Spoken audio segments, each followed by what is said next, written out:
Selamat siang teman-teman, perkenalkan nama lengkap saya Amelia DS Bani dengan NPM 33220046. Saya berasal dari Universitas Timor, Fakultas Ilmu Pendidikan, khususnya program studi pendidikan biologi. Baik, di sini saya akan menjawab beberapa pertanyaan tentang PISA. PISA, singkatan dari Programmer for International Student Assessment, yang artinya Program Penilaian Pelajar Internasional. Nomor 1, apa yang dimaksud dengan PISA?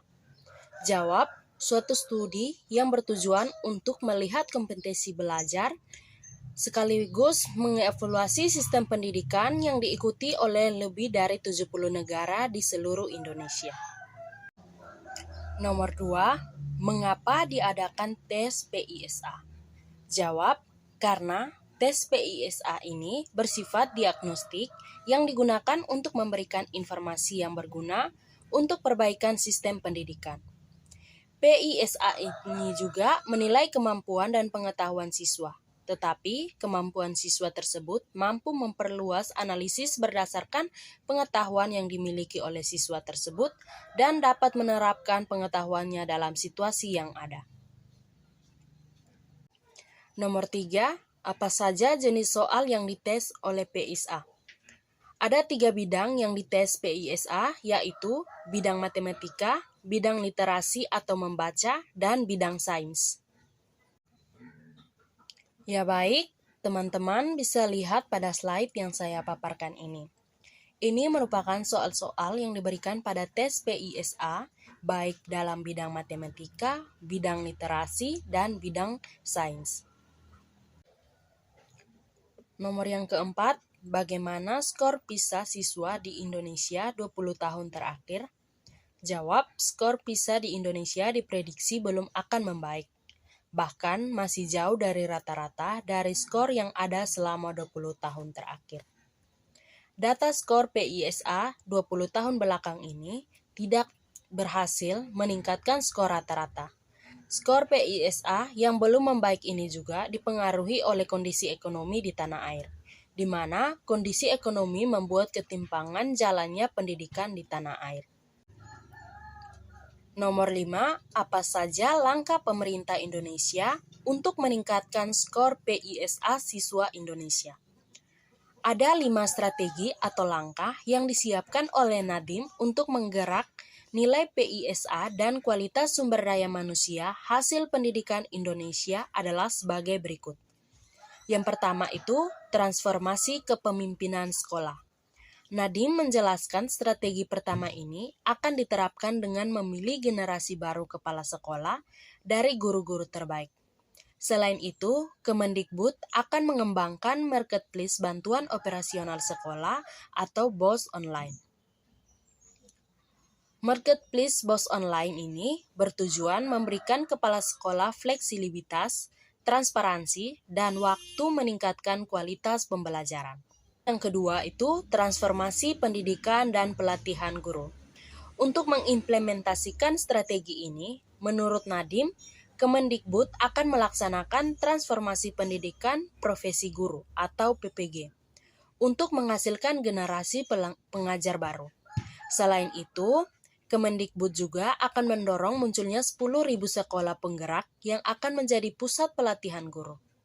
Pusat-pusat ini diharapkan bisa menjadi katalis bagi transformasi sekolah-sekolah lain. Yang ketiga, penyederhanaan kurikulum.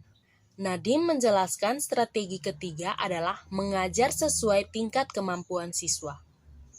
Strategi ini akan dilakukan dengan cara menyederhanakan kurikulum sehingga lebih fleksibel dan berorientasi dan pada kompetensi. Dia menambahkan profesionalisasi dan segmentasi pembelajaran berdasarkan asesmen berkala juga akan dilaksanakan. Yang keempat, menerapkan standar penilaian global. Menurut Nadiem, asesmen kompetensi minimum atau AKM akan digunakan untuk mengukur kinerja sekolah berdasarkan literasi dan numerasi siswa. Dua kompetensi ini ialah fokus tes internasional seperti PISA, Trends in International Mathematics and Science Study, atau TIMSS, dan Progress in International Reading Literacy Study, atau PIRLS. Survei karakter dan survei lingkungan belajar juga akan digunakan untuk mengukur aspek-aspek non-kognitif, untuk mendapatkan gambaran mutu pendidikan secara holistik. Dan yang kelima, kemitraan dengan daerah dan masyarakat sipil. Nadiem mengatakan kemitraan dengan pemerintah daerah akan dilakukan melalui penerapan indikator kinerja untuk Dinas Pendidikan. Kemendikbud juga akan mendorong ratusan organisasi penggerak agar mendampingi guru-guru di sekolah penggerak. Dia menambahkan, Kemendikbud pun akan mendorong penggunaan platform teknologi pendidikan berbasis mobil serta bermitra dengan perusahaan teknologi pendidikan kelas dunia. Nomor 6, menurut Anda sebagai calon guru IPA, apa yang bisa dilakukan untuk skor PISA di Indonesia?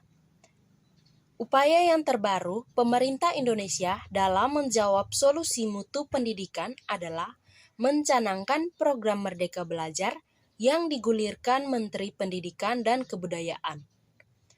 Harapannya, semakin banyak siswa-siswi yang memiliki kemampuan dan keterampilan, terutama yang berkaitan dengan kemampuan nalar peserta didik dalam bidang literasi dasar, yaitu membaca, matematika, dan sains.